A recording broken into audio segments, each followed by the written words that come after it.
আইন মিটিং করি, বিভিন্ন বিষয় নিয়ে আলোচনা করি। তো এইবার মূলত সরকারের যে নির্দেশাবলী সেগুলো বিডিও সাহেব বলে দিলেন। আমি আর এটাকে রিটিয়ার্ড করব না। এছাড়াও আমাদের যে বিভিন্ন বিষয়গুলো থাকে, ঈদের দিনে বিভিন্ন জায়গায় আপনারা যে অনুষ্ঠান করেন, আমাদের পুলিশ বিভিন্ন জায়গায় থাকবে। আপনাদের বিভিন্ন যে প্রেয়ার যাতে সুষ্ঠুভাবে হয়, আপনাদের সঙ্গে সহযোগিতার হাত বাড়িয়ে দেবে। কোথাও কোনো যদি অশান্তি বা গণ্ডগোল হয় তাহলে সঙ্গে সঙ্গে আমাদেরকে খবর দেবেন। আমরা ইনশিওর করছি যে আমাদের পুলিশ প্রশাসন আপনাদের কাছে 5 থেকে 10 মিনিটের মধ্যে সার্কুলার দিল কুরবানি করা যাবে না গরু, তাহলে ছাগলটা তো করা যাবে।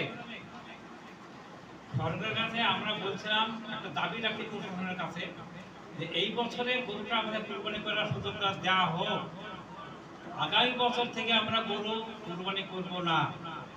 যদি কোনোদিন সরকার তরফ থেকে পাস দেয় সেদিন হবে, নচেত আমরা করতে হবে না। আমার বাড়ি সুন্দরপুর খাপাড়া, আমরা তাকে সম্মান জানিয়ে আমরা চলতে চাইবো।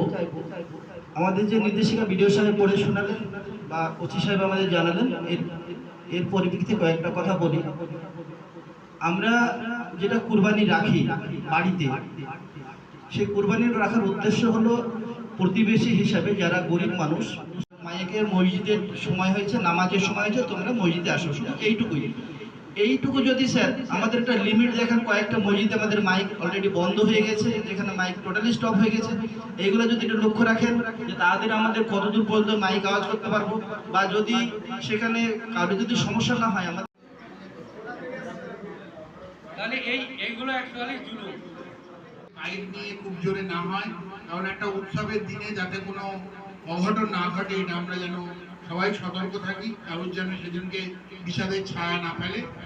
যাই হোক, আপনাদের সহযোগিতায় প্রতিবারের মতো জন্য নিয়ে আসতে পারি কিংবা চাষাবাদের জন্য নিয়ে আসতে পারি। তো সেখানে কি আমাদের কোনো একটা দিক থেকে দেখা হবে যে কোরবানির জন্য আমরা গরুটা নিয়ে আসছি কিংবা গাড়িতে বহন করছি?